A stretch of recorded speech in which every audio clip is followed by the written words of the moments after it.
जोहार आमर भाषा थी आज खबर के आपण को स्वागत।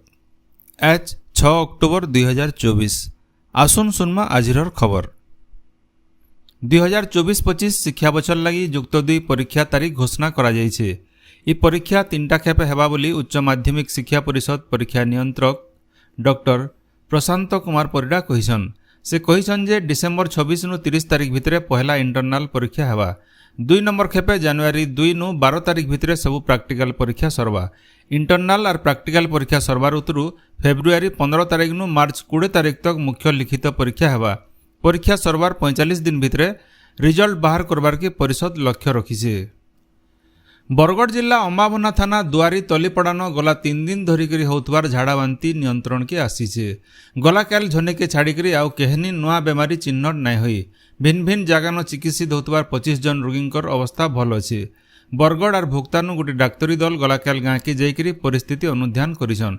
रोगी मानकर स्वास्थ्य परीक्षा संगे हेलोजन बटिका दिया जाइছে। पैन के फुटेकरी पीबार लगी गाँ लोक परामर्श दिया जाइছে। सेंता गाँर नलकुआ मानकरनु पीबार पैन रो नमूना संग्रह करी जिला जनस्वास्थ्य परीक्षागार के पठा जाइছে। गाँर केतरा जगान पैन पाइप फाटी जाइथिबारनु सेतार मरामती काम जोरसोर रे चलीছে।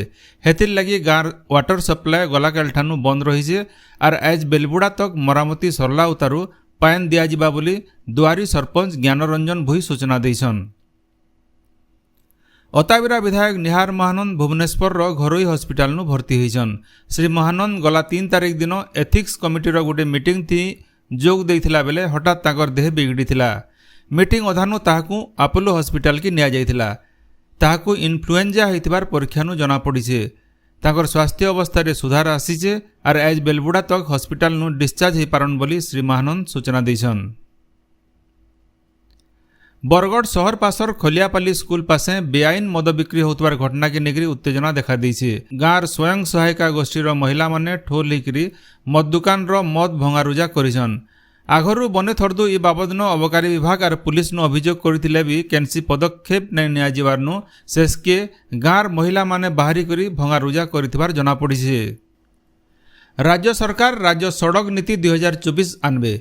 केन रास्ता केते उसार हेबा क्या व्यवस्था रहबा और केन मानदंड पालन करा जिबा सब दिक के नेकरी ई सड़क नीति प्रस्तुत करा जाउছে।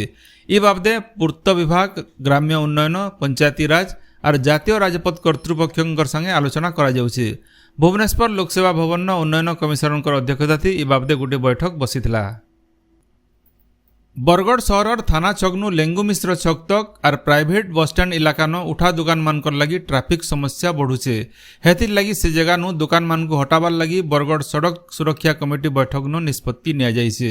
ई दिगे तुरती पदक्षेप नेबार लगी बरगढ़ पौर परिषद निर्वाही अधिकारी को दायित्व दिया जाइছে। हल्दीपाली छक न असामाजिक काम बढ़ुथिबार लगी से दिगे ध्यान देबार लगी विभागीय अधिकारी को निर्देश दिया जाइছে।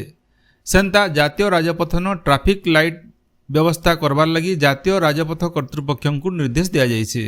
दशहरा शुक्ल पक्ष चतुर्थी तिथि थी आज बरगढ़ रो ग्राम्य देवी समलेश्वरी कुष्पांडा बेसती भक्त मान को दर्शन दौछन। देवी पाटवस्त्र मंदार फूल और दहना माल धारण करिछन। आज पहपहनु देवींकर दर्शन करबार लगी भक्त मानकर बनिया भीड़ लागिছে। बरगढ़ जिल्लार पाइकमाल अताबिरा सोहेला भेडेन पदमपुर कुरुआ झारबंद बकटी कमगाँ बरगाँ बरहागुड़ा पंरापाट रेमुंडा कुबेडेगा और भिन्न भिन्न शक्तिपीठ मानके 16 पूजा और नवरात्र पूजा भक्ति और निष्ठार सहित चलीছে। सोहेला सार्वजनीन दुर्गा पूजा अवसर चलीथिबार रामलीला महोत्सव न गलाकाल श्रीराम और लक्ष्मणंकर नौयात्रा हो जाइছে। राज्य सरकार हीराकुद सेचांचल भांगी रुजी जाइथिबार भिन्न भिन्न जलपथ और केनाल मानकर नवीकरण करबे। इथिर लगी गलाकाल जलसंपद विभाग तरफु संकल्प पत्र बाहरीছে। हीराकुद डैम प्रकल्प केनाल पद्धतिर नवीकरण योजना थी सरकार 4 बछरे 855 कोटी टंका खर्चा करबे। 2024-25 नु 2027-28 मसीहा भितरे ई टंका खर्चा हेबा। गला विधानसभा अधिवेशन समय थी राज्य कैबिनेट थी ई बाबद प्रस्ताव की अनुमोदन मिलिथिला। देवगढ़ जिला रियामाल बनांचल तुंगामाल पंचायत कांजी आंब गाँव हाथी आक्रमण थी जने चाषींकर जीवन जाइছে। ताकर बैंगन बैर के हाथी पशिकी बैंगन नक्सान करुवार खबर पाइकी सेठान के जाइथिला बेले हाथी आक्रमण शिकार होते। वन विभाग कर्मचारी माने घटना जगह के जाइकरी मृतदेह व्यवच्छेद लगी पठेसन। इन जन दि जाई पारे जे रियामाल वनांचल इलाकार गाँ मानके 29 पट हाथी बुलुछन।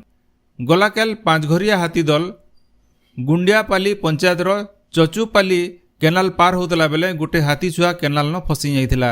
बाकी हाथी माने ताहाके बाहर करथिले। सियाडे देवगढ़ जिल्ला न वन्यजंतु आक्रमण बढ़ुचे। गलाकेल रियामाल ब्लॉक रो चढ़ईमरा गाँ न छेल चोरी करी बेलबुड़े घर के फिरुतला बेले भालू आक्रमण न झंडे जखम होइतबार जना पड़िছে। बरगढ़ जिला पाइकमाल थाना मांडोसिल डिग्री कॉलेज न पढ़ुतबार जने छात्री दुर्घटना थी मृत्यु घटना के नेकरी मांडोसिल न जबर उत्तेजना देखा देइथिला। कॉलेज रो छात्र छात्री माने गलाकेल पाइकमाल नुआपड़ा रास्ता के अवरोध करथिले। मृत छात्री परिवार के सहायता प्रदान, कॉलेज पासे स्पीड ब्रेकर रो व्यवस्था, एक्सीडेंट करथिबार ड्राइवर के तुरती गिरफ आर सबु कॉलेज छात्र छात्री बीमा व्यवस्था करवार लगी दाबी करा जाइथिला। ई बाबदे गोटे दाबीपत्र पाइकमाल तहसीलदार को प्रदान करा जाइथिला। रेडक्रॉस तरफु 10,000 टंका आर कॉलेज परिचालना कमिटी तरफु 10,000 टंका सहायता देवार लगी घोषणा करा जाइथिला। विभागीय कर्तृपक्षंकर संगे आलोचना करी अलगा दाबी माने पूरण करवार लगी पदक्षेप निया जिबा बोली तहसीलदार सिंधु सुता पात्र प्रतिश्रुति देला उतरु छात्र छात्री माने रास्तानु उठिथिले।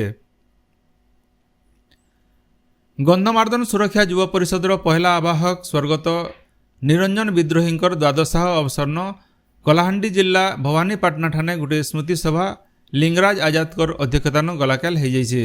पश्चिम ओडिशा कृषक संगठन समन्वय समितिर आवाहक लिंगराज, अशोक प्रधान, चाषी नेता शिव प्रसाद प्रधान, सरोज महांती आर भिन्न भिन्न अंचल सामाजिक कर्मी आर बुद्धिजीवी जोग देकरी स्वर्गत निरंजन विद्रोही स्मृतिचारण करथिले। झारसुगुड़ा जिला ब्रजराज नगर बाजार पासे मोटरसाइकिल धक्का थी झंडे साइकिलियांकर जीवन जाइछे। पुलिस घटना जगह के पहुंची करी तदंत मूल करिछे। मंडी मानके कृत्रिम बुद्धिमत्ता एआई थिबा ग्रेन एनालाइजर एबा खरीफ ऋतुन धानर गुणवत्ता मान जांच करवा। पहला खेपे राज्य 200 एआई युक्त ग्रेन एनालाइजर लगवा। 150टा धान संग्रह केन्द्र आउ 50टा सब डिविजनल मुख्य न ई ग्रेन एनालाइजर रहबा। जेन कनिष्ठ शिक्षक माने चाकरी शर्तावली अनुसार लगातार 6 बरस काम करथिबे आउ सरकार सेमानकर शिक्षादान थी संतुष्ट थिबे सेमानकु स्थायी करा जिबार प्रस्ताव के राज्य सरकार अनुमोदन करिसन। इथि 9200 कनिष्ठ शिक्षकों स्थायी करा जिबा। ई आधार थी विद्यालय गणशिक्षा विभाग तरफु प्राथमिक शिक्षा निर्देशकों चिठी लिखा जाइछे। राज्य सरकार आलू मिशन रो कार्यकाल के आउ 3 बछर बढ़ैछन बोली उपमुख्यमंत्री आउ कृषि मंत्री कनक वर्धन सिंहदेव कहिसन। से कहिसन जे राज्य बार बार आलू संकट देखा देउथबार बेले भविष्य थी इडा जनता आउ नै हेबा सेथिर लागि सरकार ई पदक्षेप नैछन। बरगढ़ जिलार सोहेला ठाणे नवरात्र पूजा अवसर में नॉकआउट फुटबॉल प्रतियोगिता गलाकेलनु मूल होइछे। कमिटीर सभापति आर आघर विधायक प्रकाश चंद्र देवता टूर्नामेंटर उद्घाटन करथिले। पहला दिन बरगढ़ मुंडा पड़ा दल बरपाली के 4-0 गोल थी हरैछे। कदलीपाली आर खलियापाली भितरे आजिर मैच हेबा।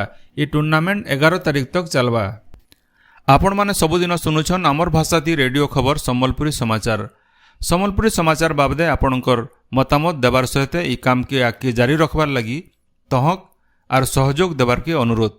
आमर यूट्यूब चैनल के लाइक शेयर आर सब्सक्राइब करुन आउ फेसबुक पेज के फॉलो करुन। जोहार।